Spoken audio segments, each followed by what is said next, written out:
Why do I want to know if a business is family owned before I walk into it? Because when I walk into a business, I make a presentation where it's family owned, it's going to be more of a personal decision, you know? And it's easier for me to talk about family, and right, that's the hot button, you know? Hey, would you like to protect your family when you protect your family? If it's not necessarily a family-owned business, let's say it's a large 50-man group, and this person's just an HR director, it's more logical than emotional closing, you know? Hey, logically, this doesn't cost you anything, and it makes sense for you and your business, and you save some money. The saving money factor when it comes to a family-run business is not a factor. Do you guys see what I'm saying? Like if I survey family-owned business versus business that wasn't family-owned, you would see the importance is different. The priorities are different. The priorities on the family-owned business is longevity, legacy, protecting the family's wealth, things like that, right? On a business where it's just like an HR director, she just hired in there, it's more about protecting her job, right? Doing the right thing for the company. Does this make sense? Do you see what I mean? It's a totally different thing. So you kind of want to know, is it family owned or not? And you should be getting that from your research. Most of the time when you research a company, it's going to say family owned and operated since 1931, right? And then when you go look at the About Us, you'll see 7 guys and you'll see 1 older gentleman and his 6 sons. You guys see what I'm saying? Right? So it's something to take an effect on that. Guys, I know that some people are kind of like, you know, does the gatekeeper matter? Yeah. You know why the gatekeeper matters? I can tell you this. I'd say 70% of the time when you guys ignored the gatekeeper or didn't like build a report with the gatekeeper, that enrollment went crappy. You know? Because I can tell you this, no matter how much I like a product or how much I like a service, if after that salesperson or salespeople leave, if Cass comes to me and says they treated me like crap, do you really think I'm going to do it? Because I got 2 things in life. I can go do this wonderful thing for my employees, or I can listen to Cass complain. Which one do you think I'm going to pick? Right? Yeah, I'm going to forget the employees. Like, I don't want to hear Cass. Do you see what I'm saying? That's the same thing. So build rapport with those gatekeepers. Let's see. Holidays, community events, weekend plans, family. These are things you can use to build rapport. Some people are just good at building rapport.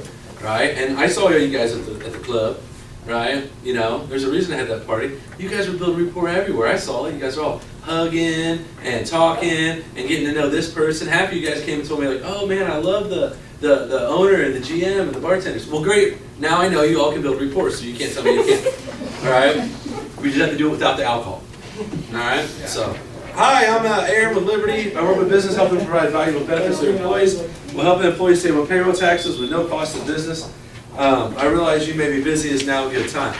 If you build a little report the right way about businesses, you know, he's going to be like, well, what do you have, right?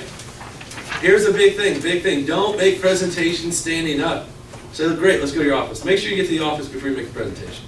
Don't make presentations at the front room, okay? Now, it is okay for you to come up with a 30-second elevator speech. You know what I mean? But your goal is not to get a case, your goal is to get to that room. Right? Get to his office so you can sit down, get to a place you can sit down. You know? Make sure you're doing that. The more presentations you make sitting down, the higher your close ratio is going to be. If you're standing, the lower your close ratio is going to be. It's very hard for people to make decisions while standing for some reason. You know what I mean? Like when you go buy a car, don't they have you sit down? Right?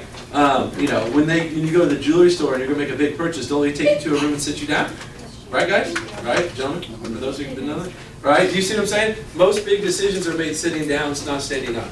Right? So let's work with that. Most objections. Hey, I like it, but you know, I'm really concerned about taking my people out of production, the time I'll meet with you. By the way, production means more than, I know a lot of people look at this objection and think he's referring to the assembly line. But how many of you have heard when you close the case, I really don't know how to pull my people out of the field? Yes. Right? That's exactly the same objection. How do I pull my people out of the field? Well, one, like when's the last time you've had a summit? When's the last time you got everybody together? You know, the spring's coming. We're going to start feeding people a lot bigger. Like you know, let's bring everybody together. You know, maybe you can get them all on the same page at the same time. We'll meet with them and do this. Maybe it's a good time to bring them all together and get everybody on the same page.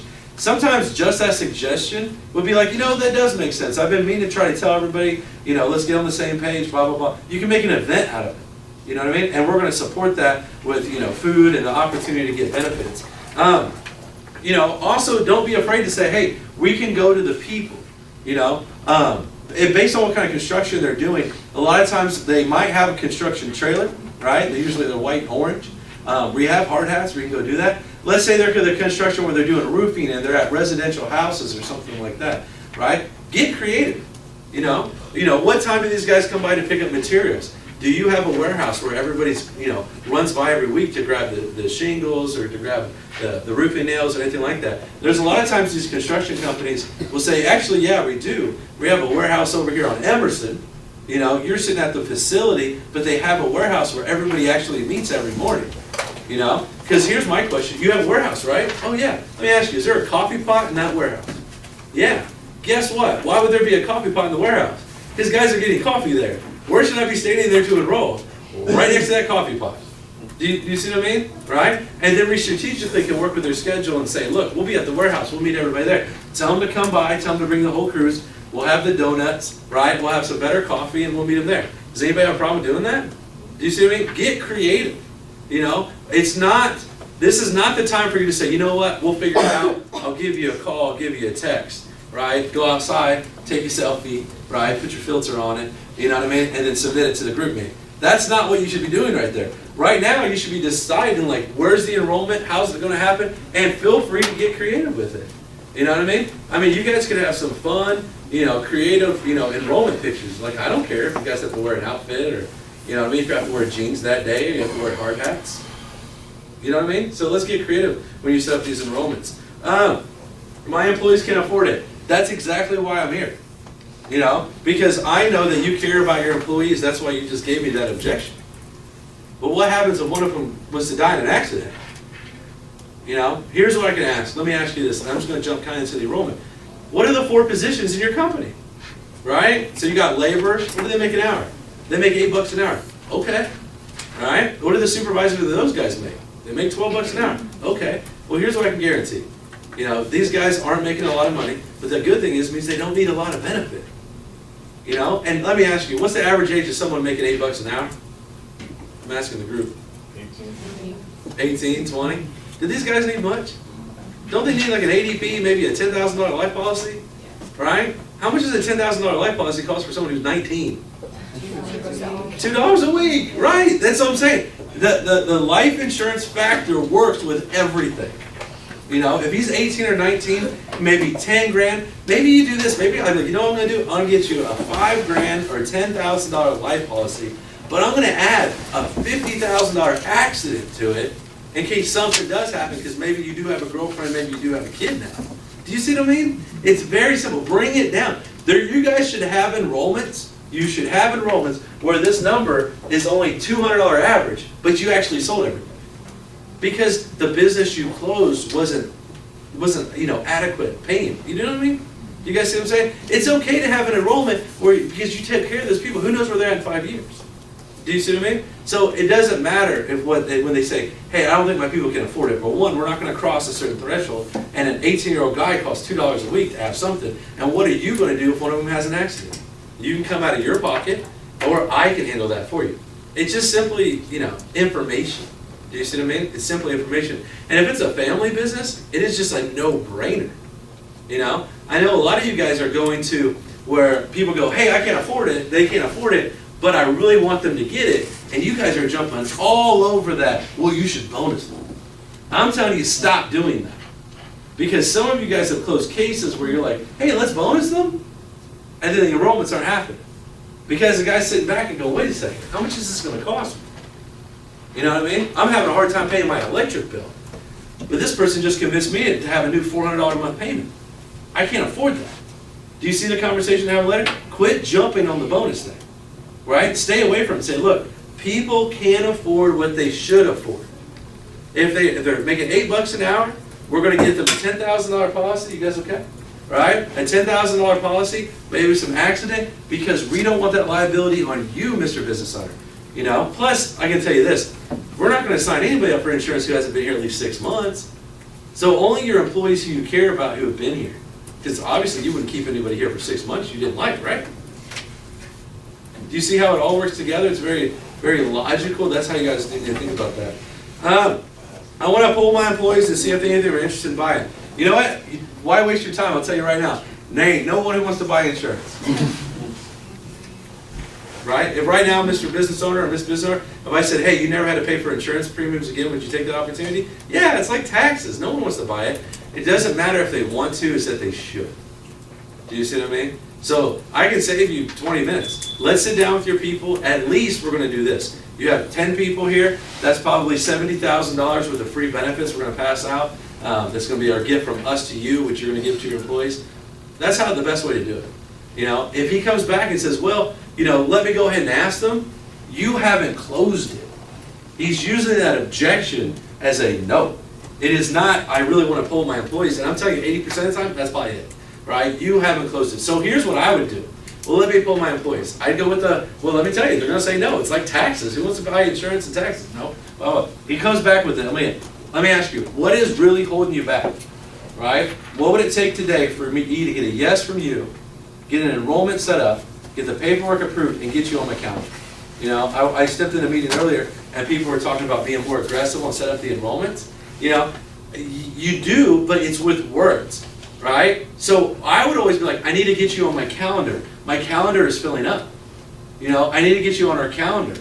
Right? We have 4,000 people, workers, blue-collar workers in open enrollment in Indiana this month at our agency. 4,000. I want to make sure your 20 get taken care of. You know what I mean? I got to get you on the calendar. I got to get you on the calendar. And we're willing to bend over backwards and meet them at the warehouse and meet them wherever with the donuts and the coffee to make sure that happens. Right? But I need to get you on the calendar. So what do I need to do today, Mr. Business Owner, get you on the calendar?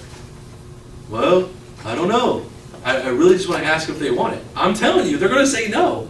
Because I'll go do it for you right now. Hey, anybody want to buy some insurance? No. Like, no one wants to do that. No one wants to buy insurance. No one wants to pay taxes. What they need to do is, what you need to look at, Mr. Business Owner, is do you want to protect your employees? You know, because I know if someone passed away, you would pass around a hat, you'd probably write a check to the family, you'd make sure the wife and kids. Let me take that off of you. I know it's a very small thing in the back of your head. What happens when one of your workers get hurt?